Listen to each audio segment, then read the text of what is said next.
Hi అండి, welcome to my channel. Actually చాలా రోజుల తర్వాత ఓపికతోటి వీడియో చూస్తున్నాను. ఏంటబ్బా ఇంట్లోనే తిని ఉంటే ఓపిక లేదని అనుకుంటున్నారా? యాక్చువల్లీ నిజం చెప్పాలంటే ఓపిక అయితే అస్సలు లేదు. నా పనులు నేను చేసుకునేంత స్తోమత లేదు నిజం చెప్పాలంటే మాత్రం. టాపిక్ ఏమనుకుంటుందా, యాక్చువల్లీ ఏంటంటే ఇప్పుడు 8 months ప్రెగ్నెంట్. ఇంకా అమ్మ వాళ్ళ ఇంటికి వచ్చేసి చాలా రోజులైంది. ఏంటంటే ఇంకా మొత్తం బెడ్ రెస్ట్ ఉండమని చెప్పిండ్రు. ఏ పనులు చేయొద్దు, అసలు ట్రావెలింగ్ అవన్నీ చేయొద్దు అని మొత్తం ఇంకా బెడ్ రెస్ట్ అని చెప్పేసిండ్రు. నాకైతే మాత్రం ఫస్ట్ ప్రెగ్నెన్సీ మాత్రం అసలు ఇట్లా ఒక్కటి ఏ పెయిన్ గిట్లా అని లేదు. మ్యాక్సిమం రేపు డెలివరీ అన్నాం ఒక్కరోజు మేము మొత్తం బ్యాక్ పెయిన్, నడుములు గుంజడం అవన్నీ వచ్చిండే. కానీ అప్పటి వరకు అయితే ఒక్క నొప్పి ఒక్కసారి ఇట్లా లేదు.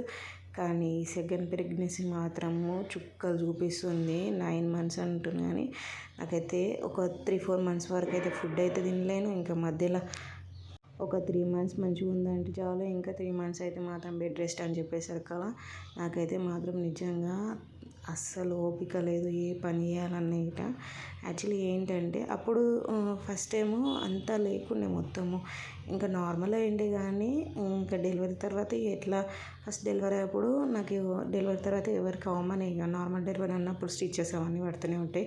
కానీ అది పెయిన్ అయితే అది కామనే. కానీ ఈ సెకండ్ ప్రెగ్నెన్సీ స్టార్ట్ అయినప్పటి నుంచి ఫుడ్ అయితే మాత్రం సరిగ్గా తినలేకపోతున్నా. యాక్చువల్లీ ఒక 3-4 months వరకు ఫుల్ వామిటింగ్స్ అవన్నీ ఉండే. ఇంకా మధ్యలో 2 months మంచిగా ఉన్న తర్వాత మొత్తం బెడ్ రెస్ట్ అని చెప్పేసారు కదా. ఇంకా బెడ్ మీద నుంచి దిగొద్దు, ఏది తినొద్దు, ఫుడ్ ఎక్కువ తినలేకపోతున్నా. అసలు కడుపులో మంట అసలు ఘోరంగా. ఇంకా అయితే మాత్రం ఇంకా దాంట్లోనే ఇన్ఫెక్షన్స్ అవన్నీ అబ్బా ఘోరంగా అనిపించింది. పుష్పప్ప ఇంకా స్కూల్కి పోతుందని అనుకున్నాము. ఆమెను స్కూల్ జాయిన్ చేసినాం. ఒక 1 month పోయిందో లేదో అప్పుడు మళ్ళీ స్కూల్ బంద్ చేయించినాం. ఇంకా బెడ్ రెస్ట్ అనేసరికి కదా ఇంకా వచ్చేసి అమ్మ వాళ్ళ ఇంటికి వచ్చేసిన. ఇంకా కడుపులో బాగా మంటున్నది సరికలా ఇట్లా రోజు అంబలి వేసుకొని తాగుతున్నా. చాలా ఫ్రీ ఉంది. అంబలి తాగితే మాత్రం నిజంగా కడుపులో చాలా చల్లగా ఉంది. ఇంకా అంబలితో పాటు పెరుగు తాగినామనుకో ఇంకా చల్లగా ఉంటాయి. ఇంకా ఫ్రూట్స్ అయితే మాత్రం దాంట్లో వచ్చేసి ఇంకా పుచ్చకాయ తింటే మాత్రం ఇంకా హెల్త్ అయితే మాత్రం నిజంగా చెప్తున్నా. వాటర్ కంటెంట్ ఎక్కువ ఉన్న ఫుడ్ తీసుకుంటే మాత్రం చాలా హెల్తీగా అనిపిస్తుంది. ఇప్పుడైతే 8 monthsలో మాత్రం ఎక్కువసేపు కూర్చోలేకపోతున్నా, ఎక్కువసేపు నిద్రపోలేకపోతున్నా, ఎక్కువసేపు లేకపోతున్నా. అంత ఘోరంగా ఉంది పెయిన్ అయితే మాత్రం నిజంగా అసలు తట్టుకోలేము. 2 months ఎట్లా కంప్లీట్ అవుతుందిరా బాబు అన్నట్టుంది ఫీలింగ్ అయితే మాత్రం నిజంగా ఘోరంగా ఉంది. అసలు నా పని నేనే చేసుకోలేకపోతున్నా, అంత ఘోరంగా ఉందని చెప్తున్నా కదా. ఒకటైతే మాత్రం పక్కా అర్థమైంది, మనం ఎప్పుడు ఒకటే లాకుంటామని అస్సలు అనుకోవద్దు.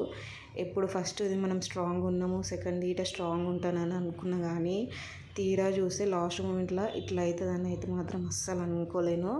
నిజంగా ప్రాబ్లం లాగా ఎవరైనా ఫేస్ చేసిందో ఒకవేళ మాత్రం కామెంట్లో పెట్టుండే. నిజంగా ఘోరంగా ఉంది పెయిన్ మాత్రము. అది నిజంగా అనుభవిస్తూనే తెలుస్తుంది, అంత ఘోరంగా ఉంటుంది తెలుసా. కనకముందు ఇట్లా ఒక పెయిన్, ఒకవేళ డెలివరీ అయినాక మనకి ఒక పెయిన్. నిజంగా అసలు అనుకోలేము. నార్మల్ సిజేరియన్ అని మనం అస్సలు ఎక్స్పెక్ట్ చేయదు. అంతా దేవుడి దయ అని అనుకోవాలి నిజంగా చెప్పాలంటే మాత్రము.